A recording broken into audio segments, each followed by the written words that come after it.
मध्य प्रदेश के राज्यपाल श्रीमान मंगूभाई पटेल, हमारे लोकप्रिय मुख्यमंत्री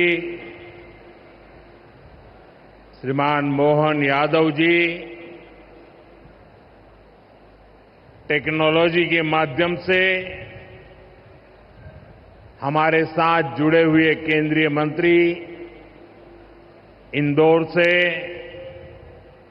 तोखन साहू जी, दतिया से राम मोहन नायडू जी, सतना से मुरलीधर मोहोल जी, यहां मंच पर उपस्थित राज्य के उप मुख्यमंत्री जगदीश देवड़ा जी, राजेंद्र शुक्ला जी, लोकसभा में मेरे साथी बीडी शर्मा जी, अन्य मंत्रीगण, जनप्रतिनिधिगण और विशाल संख्या में आए हुए मेरे प्यारे भाई और बहनों, सबसे पहले मैं मां भारती को, भारत की मातृशक्ति को प्रणाम करता हूं।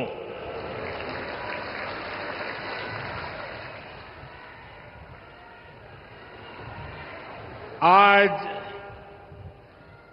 यहां इतनी बड़ी संख्या में माताएं, बहनें, बेटियां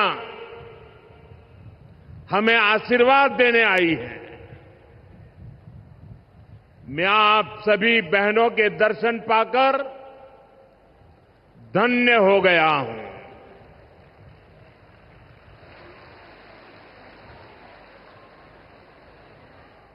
भाइयों बहनों, आज लोकमाता देवी अहिल्याबाई होलकर जी की 300वीं जन्म जयंती है। 140 करोड़ भारतीयों के लिए ये अवसर प्रेरणा का है। राष्ट्र निर्माण के लिए हो रहे भगीरथ प्रयासों में अपना योगदान देने का है। देवी अहिल्याबाई कहती थी कि शासन का सही अर्थ जनता की सेवा करना और उनके जीवन में सुधार लाना होता है। आज का कार्यक्रम उनकी इस सोच को आगे बढ़ाता है। आज इंदौर मेट्रो की शुरुआत हुई है। दतिया और सतना भी अब हवाई सेवा से जुड़ गए हैं। ये सभी प्रोजेक्ट मध्य प्रदेश में सुविधाएं बढ़ाएंगे, विकास को गति देंगे और रोजगार के अनेक नए अवसर बनाएंगे। मैं आज इस पवित्र दिवस पर विकास के इन सारे कामों के लिए आप सबको, पूरे मध्य प्रदेश को बहुत बहुत बधाई देता हूं। साथियों, लोकमाता देवी अहिल्याबाई होलकर, ये नाम सुनते ही मन में श्रद्धा का भाव उमड़ पड़ता है। उनके महान व्यक्तित्व के बारे में बोलने के लिए शब्द कम पड़ जाते हैं। देवी अहल्याबाई प्रतीक है कि जब इच्छा शक्ति होती है, दृढ़ प्रतिज्ञा होती है, तो परिस्थितियां कितने ही विपरीत क्यों न हो, परिणाम लाकर दिखाया जा सकता है। 250-300 साल पहले जब देश गुलामी की जंजीरों में जकड़ा हुआ था, उस समय ऐसे महान कार्य कर जाना कि आने वाली अनेक पीढ़ियां उसकी चर्चा करें, ये कहना तो आसान है, करना आसान नहीं था। साथियों, लोकमाता अहल्याबाई ने प्रभु सेवा और जन सेवा, इसे कभी अलग नहीं माना। कहते हैं वे हमेशा शिवलिंग अपने साथ लेकर चलती थी। उस चुनौतीपूर्ण कालखंड में एक राज्य का नेतृत्व कांटों से भरा ताज कोई कल्पना कर सकता है? कांटों से भरा ताज पहनने जैसा वो काम, लेकिन लोकमाता अहल्याबाई ने अपने राज्य की समृद्धि को नई दिशा दी। उन्होंने गरीब से गरीब को समर्थ बनाने के लिए काम किया। देवी अहल्याबाई भारत की विरासत की बहुत बड़ी संरक्षक थी। जब देश की संस्कृति पर, हमारे मंदिरों, हमारे तीर्थ स्थलों पर हमले हो रहे थे, तब लोक माता ने उन्हें संरक्षित करने का बीड़ा उठाया। उन्होंने काशी विश्वनाथ सहित पूरे देश में हमारे अनेकों मंदिरों का, हमारे तीर्थों का पुनर्निर्माण किया। और ये मेरा सौभाग्य है कि जिस काशी में लोकमाता अहल्याबाई ने विकास के इतने काम किए, उस काशी ने मुझे भी सेवा का अवसर दिया है। आज अगर आप काशी विश्वनाथ महादेव के दर्शन करने जाएंगे तो वहां आपको देवी अहल्याबाई की मूर्ति भी वहां पर मिलेगी। साथियों, माता अहल्याबाई ने गवर्नेंस का एक ऐसा उत्तम मॉडल अपनाया जिसमें गरीबों और वंचितों को सबसे ज्यादा प्राथमिकता दी गई। रोजगार के लिए, उद्यम बढ़ाने के लिए उन्होंने अनेक योजनाओं को शुरू किया। उन्होंने कृषि और वन उपज आधारित कुटीर उद्योग और हस्तकला को प्रोत्साहित किया। खेती को बढ़ावा देने के लिए छोटी छोटी नहरों की जाल बिछाई, उसे विकसित किया। उस जमाने में आप सोचिए, 300 साल पहले जल संरक्षण को बढ़ावा देने के लिए उन्होंने कितने ही तालाब बनवाए। और आज तो हम लोग भी लगातार कह रहे हैं, कैच द रेन, बारिश के एक एक बूंद के पानी को बचाओ। देवी अहल्या जी ने 250-300 साल पहले हमें एक काम बताया था। किसानों की आय बढ़ाने के लिए उन्होंने कपास और मसालों की खेती को प्रोत्साहित किया।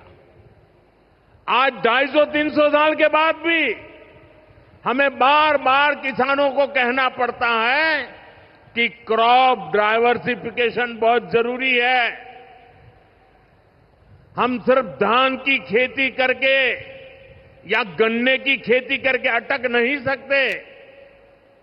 देश की जरूरतों को, सारी चीजों को हमें डाइवर्सिफाई करके उत्पादित करना चाहिए। उन्होंने आदिवासी समाज के लिए, गुमंतु टोलियों के लिए खाली पड़ी जमीन पर खेती की योजना बनाई है। ये मेरा सौभाग्य है कि मुझे एक आदिवासी बेटी आज जो भारत के राष्ट्रपति पद पर विराजमान है, उनके मार्गदर्शन में मेरे आदिवासी भाई बहनों की सेवा करने का मौका मिला है। देवी अहल्या ने विश्व प्रसिद्ध माहेश्वरी साड़ी के लिए नए उद्योग लगाए और बहुत कम लोगों को पता होगा कि देवी अहल्या जी हुनर की पारखी थी और वो जूनागढ़ से, गुजरात में जूनागढ़ से कुछ परिवारों को माहेश्वर लाई और उनको साथ जोड़ करके आज से 250-300 साल पहले ये माहेश्वरी साड़ी का काम आगे बढ़ाया, जो आज भी अनेक परिवारों का वो गहना बन गया है और जिससे हमारे बुनकरों को बहुत फायदा हुआ। साथियों, देवी अहल्याबाई को कई बड़े सामाजिक सुधारों के लिए भी हमेशा याद रखा जाएगा। आज अगर बेटियों की शादी की उम्र की चर्चा करें तो हमारे देश में कुछ लोगों को सेक्युलरिज्म खतरे में दिखता है। उनको लगता है ये हमारे धर्म के खिलाफ है। ये देवी अहल्या जी देखिए, मातृशक्ति के गौरव के लिए उस जमाने में बेटियों की शादी की उम्र के विषय में सोचती थी। उनकी खुद की शादी छोटी उम्र में हुई थी, लेकिन उनको सब पता था कि बेटियों के विकास के लिए कौन सा रास्ता होना चाहिए। ये देवी अहल्या जी थी, उन्होंने महिलाओं का भी संपत्ति में अधिकार हो, जिन स्त्रियों के प्रति की असमय मृत्यु हो गई हो वो फिर विवाह कर सके। उस कालखंड में ये बातें करना भी बहुत मुश्किल होता था, लेकिन देवी अहल्याबाई ने इन समाज सुधारों को भरपूर समर्थन दिया। उन्होंने मालवा की सेना में महिलाओं की एक विशेष टुकड़ी भी बनाई थी। ये पश्चिम की दुनिया के लोगों को पता नहीं है, हमें कोसते रहते हैं। हमारी माताओं बहनों के अधिकारों के नाम पर हमें नीचा दिखाने की कोशिश करते हैं। 250-300 साल पहले हमारे देश में सेना में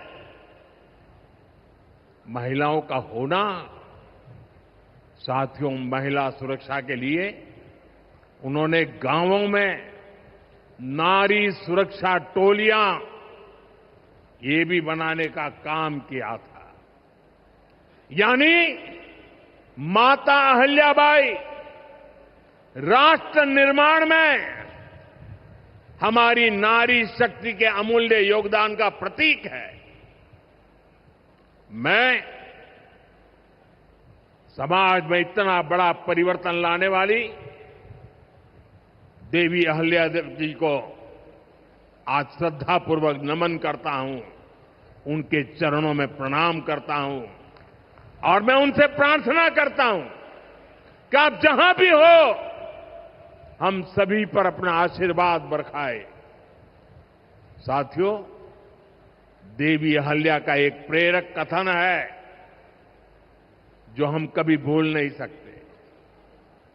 और उस कथन का अगर मोटे मोटे शब्दों में मैं कहूं तो उसका भाव यही था कि जो कुछ भी हमें मिला है वो जनता द्वारा दिया ऋण है, जिसे हमें चुकाना है।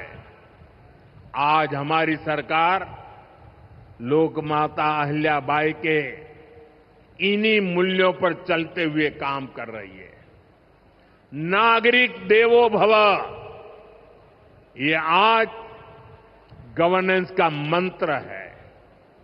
हमारी सरकार विमेन लेड डेवलपमेंट के विजन को विकास की धुरी बना रही है। सरकार के हर बड़ी योजना के केंद्र में माताएं, बहनें, बेटियां हैं। आप भी जानती हैं, गरीबों के लिए 4 करोड़ घर बनाए जा चुके हैं और इनमें से अधिकतर घर हमारी माताओं बहनों के नाम पर है। अब मालिकाना हक मेरी माताओं बहनों को दिया है। इनमें से ज्यादातर महिलाएं ऐसी हैं जिनके नाम पहली बार कोई संपत्ति दर्ज हुई है। यानी देश की करोड़ों बहनें पहली बार घर की मालकिन बनी है। साथियों, आज सरकार हर घर तक नल से जल पहुंचा रही है ताकि हमारी माताओं बहनों को असुविधा ना हो, बेटियां अपनी पढ़ाई में ध्यान दे सके। करोड़ों बहनों के पास पहले बिजली, एलपीजी गैस और टॉयलेट जैसी सुविधाएं भी नहीं थी। ये सुविधाएं भी हमारी सरकार ने पहुंचाई। और ये सिर्फ सुविधाएं नहीं है, ये माताओं बहनों के सम्मान का हमारी तरफ से एक नम्र प्रयास है। इससे गांव की गरीब परिवारों की माताओं बहनों के जीवन से अनेक मुश्किलें कम हुई है। साथियों, पहले माताएं बहनें अपनी बीमारियां छुपाने पर मजबूर थी। गर्भावस्था के दौरान अस्पताल जाने से बचती थी। उनको लगता था कि इससे परिवार पर बोझ पड़ेगा और इसलिए वो दर्द सहती थी, लेकिन परिवार में किसी को बताती नहीं थी। आयुष्मान भारत योजना ने उनकी इस चिंता को भी खत्म किया है। अब वो भी अस्पताल में 5 लाख रुपए तक का मुफ्त इलाज करा सकती है। साथियों, महिलाओं के लिए पढ़ाई और दवाई के साथ ही जो बहुत जरूरी चीज है वो कमाई भी है। जब महिला की अपनी आय होती है तो घर में उसका स्वाभिमान और बढ़ जाता है, घर के निर्णयों में उसकी सहभागिता और बढ़ जाती है। बीते 11 वर्षों में हमारी सरकार ने देश की महिलाओं को आर्थिक रूप से सशक्त करने के लिए निरंतर काम किया है।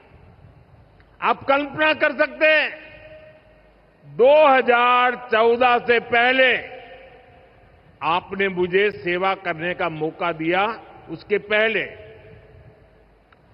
30 करोड़ से ज्यादा बहनें ऐसी थी जिनका कोई बैंक खाता ही नहीं था। हमारी सरकार ने इन सभी के बैंक में जन-धन खाते खुलवाए। इन्हीं खातों में अब सरकार अलग अलग योजनाओं का पैसा सीधा उनके खाते में भेज रही है।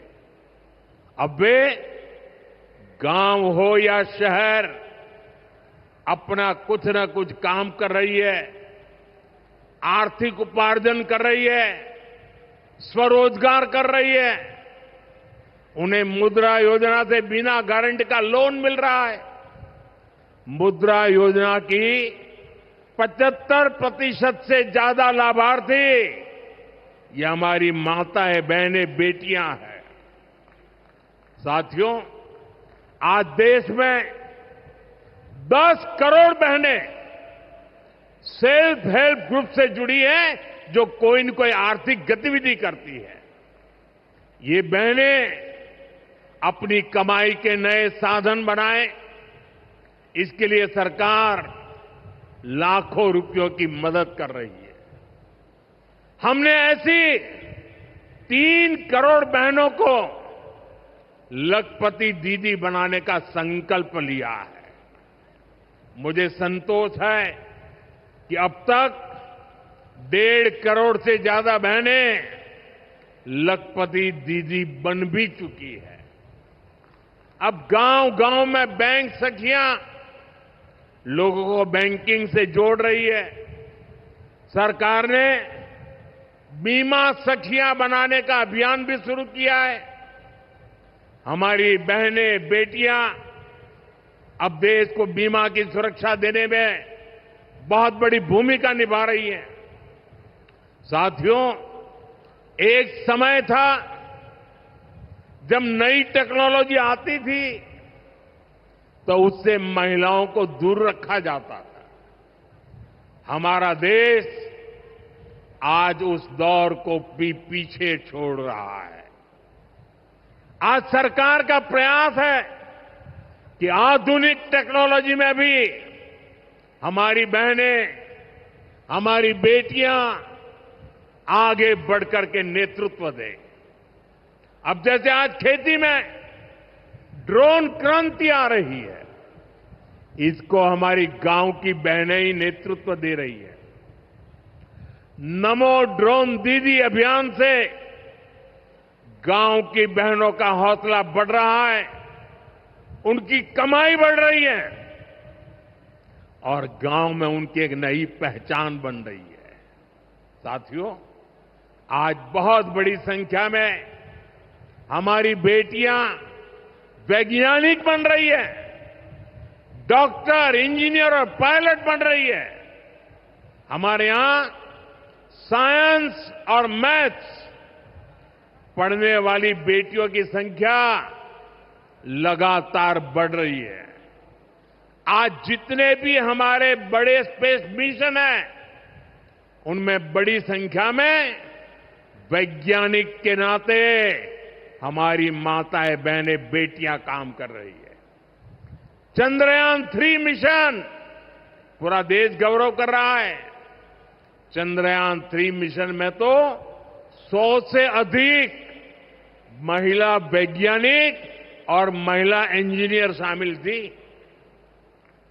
ऐसे ही जमाना स्टार्टअप का है।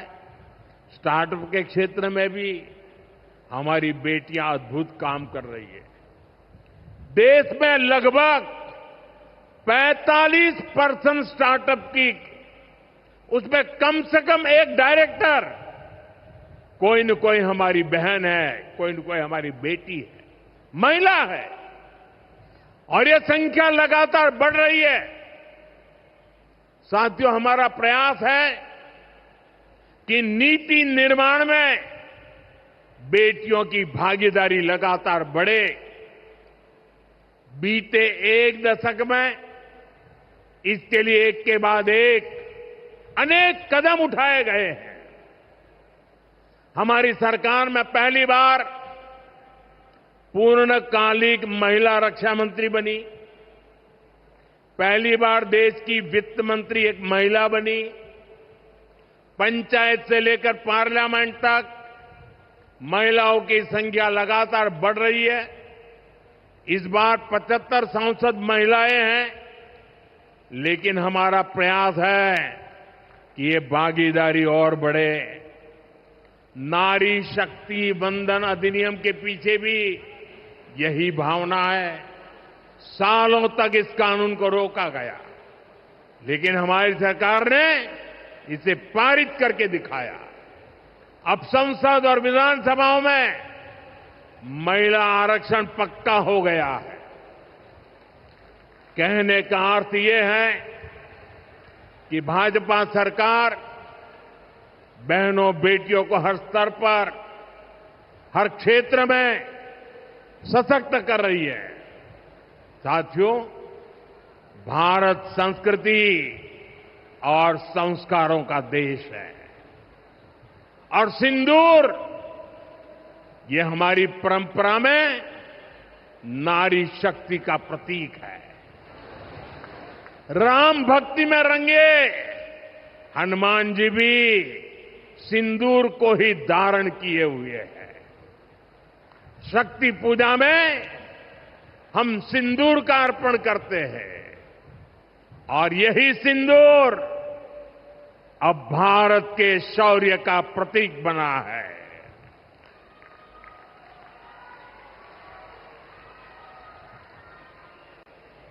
साथियों, पहलगाम में आतंकियों ने सिर्फ भारतीयों का खून ही नहीं बहाया, उन्होंने हमारी संस्कृति पर भी प्रहार किया है।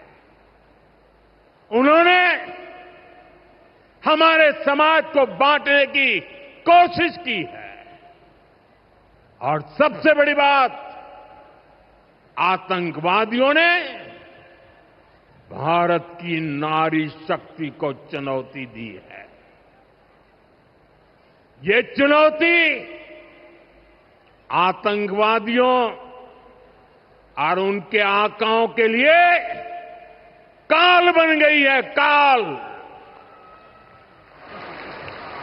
ऑपरेशन सिंदूर आतंकवादियों के खिलाफ भारत के इतिहास का सबसे बड़ा और सफल ऑपरेशन है।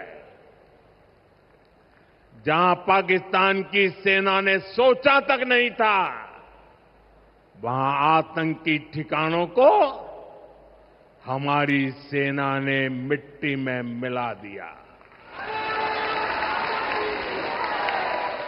सैकड़ों किलोमीटर अंदर घुस करके मिट्टी में मिला दिया। ऑपरेशन सिंदूर ने डंके की चोट पर कह दिया है कि आतंकवादियों के जरिए छद्म युद्ध, प्रॉक्सी वॉर नहीं चलेगा। अब घर में घुसकर भी मारेंगे और जो आतंकियों की मदद करेगा उसको भी इसकी भारी कीमत चुकानी पड़ेगी।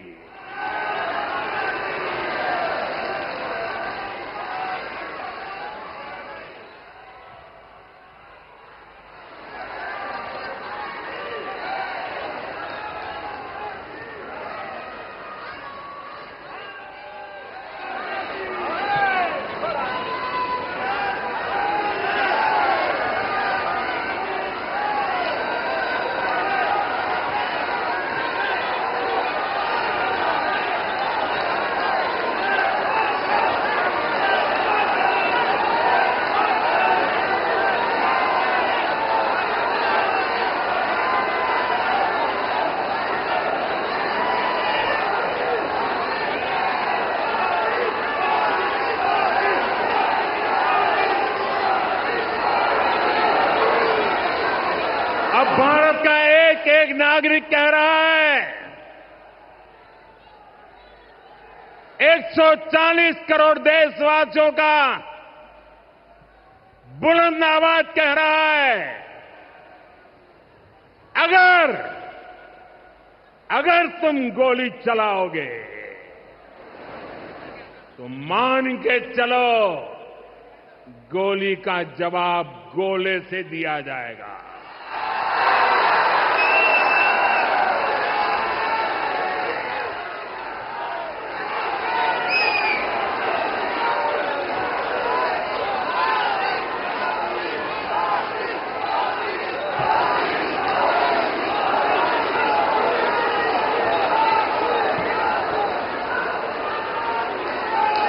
साथियों, ऑपरेशन सिंदूर हमारी नारी शक्ति के सामर्थ्य का भी प्रतीक बना है। हम सभी जानते हैं कि बीएसएफ का इस ऑपरेशन में कितना बड़ा रोल रहा है। जम्मू से लेकर पंजाब, राजस्थान और गुजरात की सीमा तक बड़ी संख्या में बीएसएफ की हमारी बेटियां मोर्चे पर रही थी, मोर्चा संभाल रही थी। उन्होंने सीमा पार से होने वाली फायरिंग का मुंहतोड़ जवाब दिया। कमांड एंड कंट्रोल सेंटर से लेकर दुश्मनों की पोस्टों को ध्वस्त करने तक बीएसएफ की वीर बेटियों ने अद्भुत शौर्य दिखाया है। साथियों, आज दुनिया राष्ट्र रक्षा में भारत की बेटियों का सामर्थ्य देख रही है। इसके लिए भी बीते दशक में सरकार ने अनेक कदम उठाए हैं। स्कूल से लेकर युद्ध के मैदान तक आज देश अपनी बेटियों के शौर्य पर अभूतपूर्व भरोसा कर रहा है। हमारी सेना ने पहली बार सैनिक स्कूलों के दरवाजे बेटियों के लिए खोले हैं। 2014 से पहले एनसीसी में सिर्फ 25% कैडेट्स ही बेटियां होती थी। आज उनकी संख्या 50% की तरफ आगे बढ़ रही है। कल के दिन देश में एक और नया इतिहास बना है। आज अखबार में देखा होगा आपने, नेशनल डिफेंस एकेडमी यानी एनडीए से महिला कैडेट्स का पहला बैच पास आउट हुआ है। आज सेना, नौसेना और वायुसेना में बेटियां अग्रिम मोर्चे पर तैनात हो रही है। आज फाइटर प्लेन से लेकर आईएनएस विक्रांत युद्धपोत तक विमेन ऑफिसर्स अपनी जांबाजी दिखा रही है। साथियों, हमारी नौसेना की वीर बेटियों के साहस का ताजा उदाहरण भी देश के सामने है। आपको मैं नाविका सागर परिक्रमा के बारे में बताना चाहता हूं। नेवी की 2 वीर बेटियों ने करीब 250 दिन की समुद्री यात्रा पूरी की है। धरती का चक्कर लगाया है। हजारों किलोमीटर की ये यात्रा उन्होंने ऐसी नाव से की जो मोटर से नहीं बल्कि हवा से चलती है। सोचिए, 250 दिन समंदर में, इतने दिनों तक समंदर में रहना कई कई हफ्ते तक जमीन के दर्शन तक नहीं होना और ऊपर से समंदर का तूफान कितना तेज होता है मुझे पता है। खराब मौसम, भयानक तूफान, उन्होंने 2 बेटियां, उन्होंने हर मुसीबत को हराया है। ये दिखाता है कि चुनौती कितनी भी बड़ी हो, भारत की बेटियां उस पर विजय पा सकती है। साथियों, नक्सलियों के खिलाफ ऑपरेशन हो या फिर सीमा पार का आतंक हो, आज हमारी बेटियां भारत की सुरक्षा की ढाल बन रही है। मैं आज देवी अहल्या की इस पवित्र भूमि से देश की नारी शक्ति को फिर से सैल्यूट करता हूं।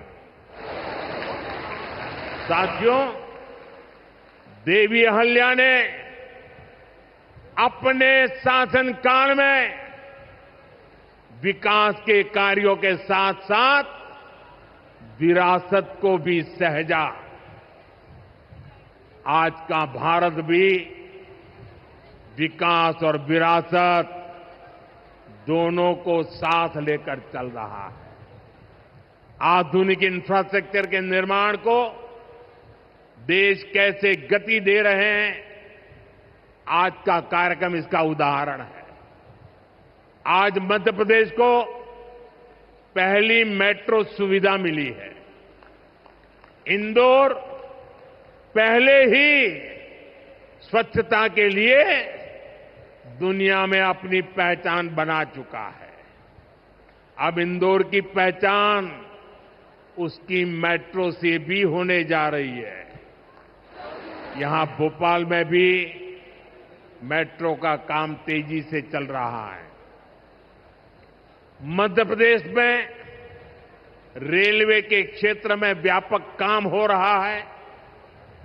कुछ दिन पहले ही केंद्र सरकार ने रतलाम नागदा रूट को 4 लाइनों में बदलने के लिए स्वीकृति दे दी है। इससे इस क्षेत्र में और ज्यादा ट्रेनें चल पाएगी, भीड़भाड़ कम होगी। केंद्र सरकार ने इंदौर मनमाड़ रेल परियोजना को भी मंजूरी दे दी है। साथियों, आज मध्य प्रदेश के दतिया और सतना भी हवाई यात्रा के नेटवर्क से जुड़ गए हैं। इन दोनों हवाई अड्डों से बुंदेलखंड और विंध्य क्षेत्र में एयर कनेक्टिविटी बेहतर होगी। अब मां पीतांबरा, मां शारदा देवी और पवित्र चित्रकूट धाम के दर्शन करना और सुलभ हो जाएगा। साथियों, आज भारत इतिहास के उस मोड़ पर है जहां हमें अपनी सुरक्षा, अपने सामर्थ्य और अपनी संस्कृति हर स्तर पर काम करना है। हमें अपना परिश्रम बढ़ाना है। इसमें हमारी मातृशक्ति, हमारी माताओं, बहनों, बेटियों की भूमिका बहुत बड़ी है। हमारे सामने लोक माता देवी अहल्याबाई जी की प्रेरणा है। रानी लक्ष्मीबाई, रानी दुर्गावती, रानी कमलापति, अवंतीबाई लोधी, कित्तूर की रानी चेन्नम्मा, रानी गाडिल्यो, वेलु नाचियार, सावित्रीबाई फुले, ऐसे हर नाम हमें गौरव से भर देते हैं।